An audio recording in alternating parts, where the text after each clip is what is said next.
Hey guys, welcome back to the channel. Today we are talking about 9 countries you can retire to on a small pension or Social Security. Yeah, and these 9 countries that we're going to talk about are countries that we kind of got interested in from watching travel shows, which we've always enjoyed watching, like Lonely Planet and that kind of stuff. But then we got curious and we're like, well, what is it like living in those places? And then we started watching stuff like House Hunters International and see how much these places were. And we were like, are those numbers right? That doesn't make any sense. Let's do a little bit more research.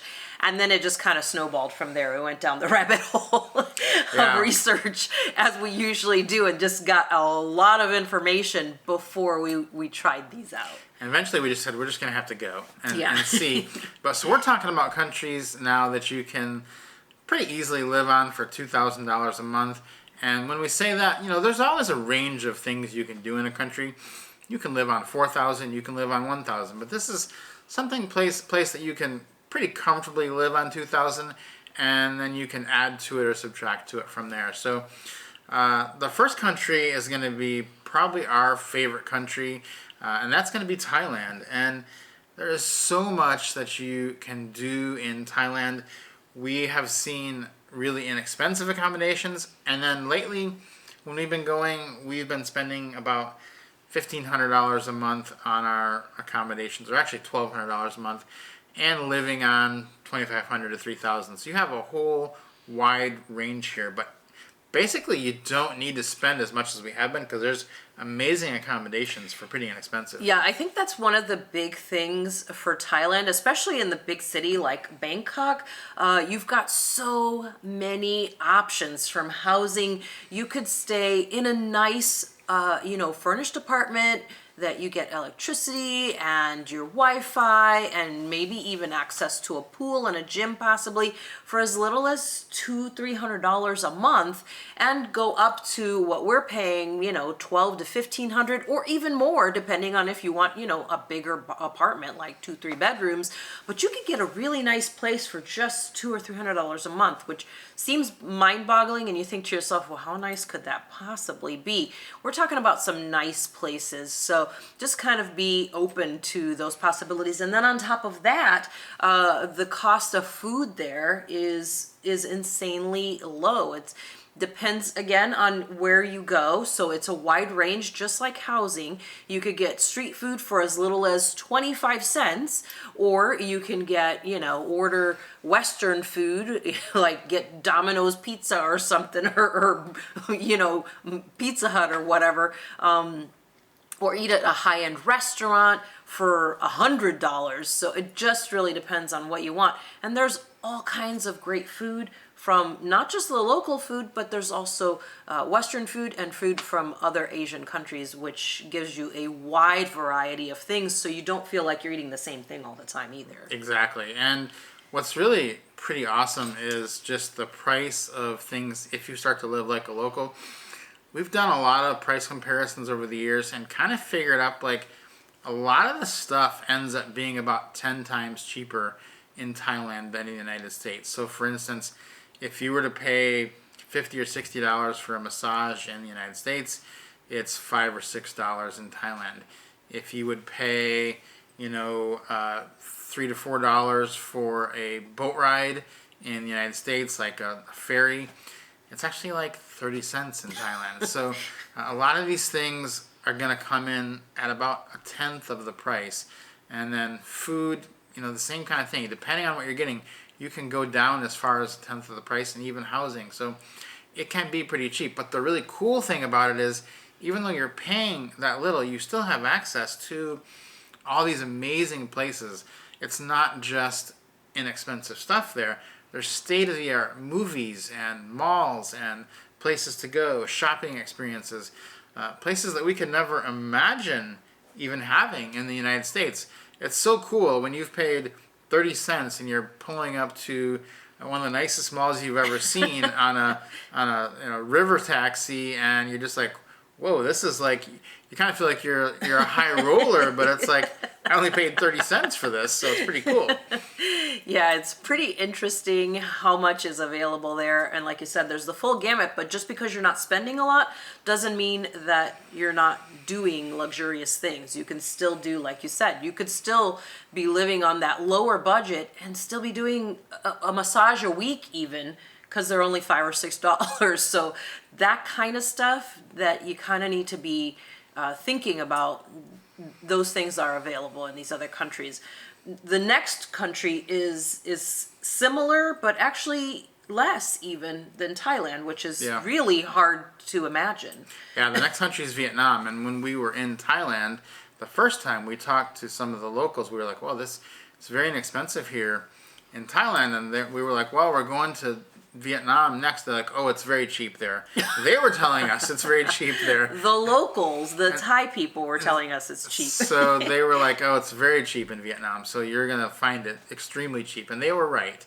It is very inexpensive. You could easily live in Vietnam on $1,000 a month. Many people do.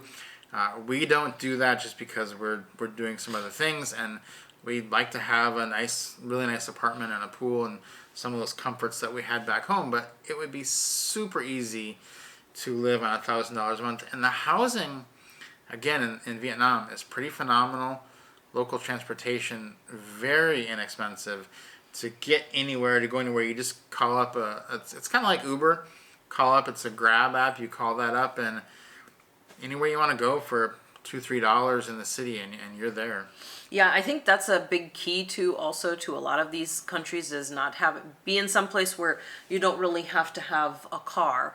It's actually better if you don't, because the traffic can be a little bit challenging in some of these big cities abroad.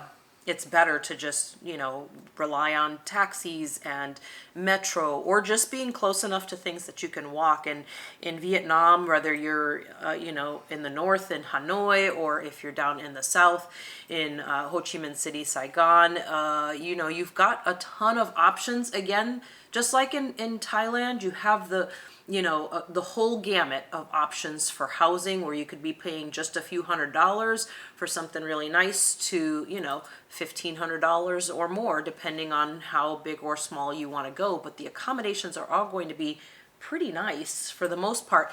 And then the food is going to be even cheaper than in Thailand. Yeah, now when we're in Vietnam, we generally live on $2,000 to $2,500, which to a lot of people seems like a lot here. But just to show you that you can do it, like you can really get your housing $300 a month. That would be pretty easy to do. We pay $240 a month for insurance, so you got to add that on. Our cell phones are $13 each. And then the food, that's kind of the big differentiator between what people spend outside of the housing. You can go out to eat at Western restaurants, but you do have to remember that the minimum wage in a lot of countries is less than $1 an hour. And so if that's the case, it has to be that you're able to eat on $2 to $3 to $4 a day. And you totally can.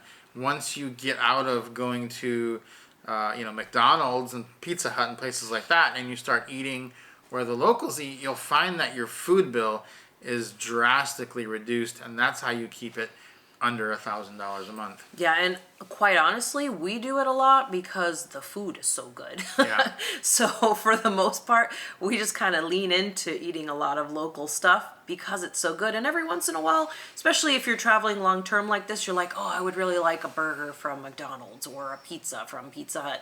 Then do that. That's more of, a splurge type thing. But for the most part, you're not going to pay a ton for food, especially in Thailand or in Vietnam. All right, third country is kind of a surprising one to a lot of people, but you can retire to Romania for pretty inexpensively. We had a great time in Romania. Now, we're not talking about $1,000 a month here. That would be pretty hard to do. Talking more in the $2,000 range, and you could probably pretty easily do that depending on where you wanted to live. We're talking about Bucharest, which is the most expensive, but you could still get it done fairly inexpensively there, and a really nice high quality of life. Absolutely. And I think what was most surprising to us was the food there. It's actually quite fantastic. It was very tasty. We ate out a lot actually there, and they have a range. They don't have as big a range as some of the other places do as far as food from around the world, but their food is so good that you're just going to forget about any other food. And the other great thing too is the grocery stores. The food you purchase in the grocery stores to make on your own is also going to be fairly inexpensive in Romania, especially in Bucharest. Yeah, and the internet connections there, if you're doing some work, pretty fast. Really good place to do that from. Fourth place is going to be Malaysia, and Malaysia really stunned us with the super high quality housing that's available. And so it's again one of those places where we tend to splurge. You wouldn't have to splurge, but we get a place that's got the pool, got the view, got everything you want to do, great part of town, walkable area, and you're just not spending that much. You don't have to go that high though. And the great part about Malaysia is I think the food is even cheaper than Thailand in Malaysia, especially delivered food. Yeah, I think that's really quite mind-boggling. We, over this last year, have been to several of these on the list so far, and we have been kind of comparing them like within a small time frame. So not like, oh, this is how much it was last year, this is how much it was last month, and now this is how much it's this month at this place. And you're right, the delivered food in Malaysia was actually considerably less than they were in other places, and it's really quite amazing what you can get there too. And they also have not just the same chains as you would find in some of the other countries like your Thailand and Vietnam and a little bit in Romania, but Malaysia also has some brands like US brands that you wouldn't think you would see or that you would have that you would find in Malaysia. So it's kind of interesting to see some of that too. Yeah, they do. And the other things that are really inexpensive is the gas is really inexpensive, and that makes getting around in like a Uber Lyft type situation, which is Grab there again, very inexpensive. Now we do have some Malaysians that had watched some of our videos, and they commented that there's very good reasons for that, and it was really helpful for them to say that the gas price is kind of capped. And a lot of things in Malaysia, the price is capped. For instance, our doctor told us that if you go to the doctor in the big city, Kuala Lumpur, it's the same price as anywhere else in the country because the rates are capped. They can't raise them above a certain level. So you'll find things that are really unusually cheap in Malaysia. We had food delivered from American restaurants, $6 for fish tacos, for chicken wings. It's just amazing. That's including delivery fee because it's just so incredibly cheap. So let's move on to the next one, which is going to be Colombia. Now this one opened up our eyes in a different way because it was a beautiful place, and the food, again, food was kind of like Romania actually, just amazing. Oh my goodness, the food in Colombia is wow. I can't even think of words to describe it. It's so good, so over the top, that you just won't even think about eating anything but Colombian food when you're there. Kind of like in Romania, like you said, you just want to eat Romanian food when you're there because it is so good. And the other thing I really liked about Colombia is just some of the traditional types of things that they do. Like some of the housing even includes, like a housekeeper, and they would come and also cook meals for you throughout the day, which was absolutely insane. And the pricing on the housing there has a pretty good range too, which I think is really important. Yeah, that was kind of the one thing that threw us for a loop when we got to Colombia. We got our housing through Airbnb, and we were getting ready to check in, and the host messaged us, "Oh, well, the house comes with a housekeeper. What time do you want them to show up every day?" And we were like, "Every day?" we weren't even expecting there to be a housekeeper, and it was just kind of like this thing. And we realized at the condo we were at, all the condos had a housekeeper that came. It's just a cultural thing. And so we said, well, maybe we have them come Mondays and Fridays or something from this time to this time. And they're like, sure, they'll be right there. And so as we got to know the woman who was kind of in charge of our apartment, she would go to the store for us and get whatever we needed. She cooked us lunch every day, made us snacks for later in the evening, made sure we were, even like I was like, well, I couldn't find razors at the store. The next day she came, she had a pack full of razors for me. And at first we were worried like this is gonna blow our budget. But it really was extremely inexpensive to have that for the month. So pretty unique, interesting experience in Colombia. And the next one is going to be Mexico. And Mexico is just a great place because, first of all, you're so close to the U.S., you don't have to make compromises on time zone, distance, and travel to get to the destination.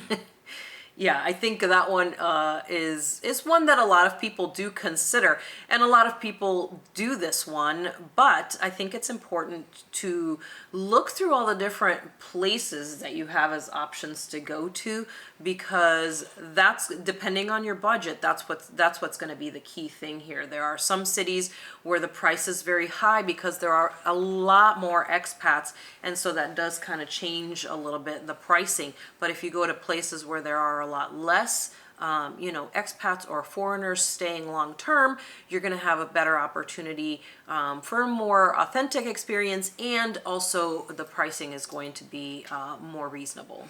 And we stayed long term in Merida, Mexico there, and we did really enjoy it. A lot of people go to other parts of Mexico, but we did enjoy the Merida area and felt it was a great place to try.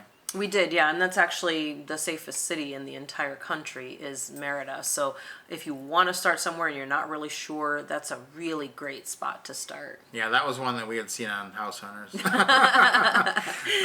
Next country is going to be Panama, and Panama has several different pockets of expats, and then you can also do Panama City, which is what we did. We do tend to want to go to the big cities. We are big city kids, and so I think that's where we feel at home when we hear, the street sounds and the honking and the people and the movement. I think we like that the most. We feel more at home in the big cities, although we obviously like, going to beach towns or to the mountains. We like everything, but the big cities definitely have a special place in our heart. And Panama City we enjoyed because you could lean in more towards like a local, depending on the kind of grocery store that you went to, or you could lean more into an expat depending on the type of activities that you did. You had easy access to whatever you wanted to there. The eighth country is the Philippines, and another great country with so many options, so many different places you can go. I think most people start out with Manila, and there are some great housing options there. We are actually doing a long-term stay in some IHG hotels in Manila, and that's going to be very interesting for us. Absolutely, and I think that's actually that you mentioned that a key thing in some of these locations is not just the Airbnb, but also leaning into using hotel status and things like that and points to get some housing for a much better cost as well, kind of working that into your budget. Ninth country is Portugal. Now, Portugal is one that we visited and loved. I know you love it, and it is kind of become in the last few years an expat hotspot. It has become an expat hotspot. They did have a visa, which they've now actually pulled. They did have a visa for a long time that a lot of people, were able to take advantage of, but it still is drawing attention because, it's so rich culturally. The food is incredible. And there's just so much to do there, and the weather's really good. So I think there's a lot there attracting people to Portugal. So it's definitely one that could be done on any size budget, from a small pension to something like Social Security. Yeah, so if you are going to be retiring or thinking about retiring and you're going to have a budget of $2,000, something in that range, these are the places that you need to be looking at because they are pretty much by far the best, the cheapest, and the best bang for your buck, value for your money retirement locations. Absolutely. Guys, Hopefully this was helpful to you. If you have any questions about these, leave those down in the comment section. We do have videos on all of these or most of these here on the channel where we discuss these. Subscribe to the channel for more like this, and we'll see you guys next time.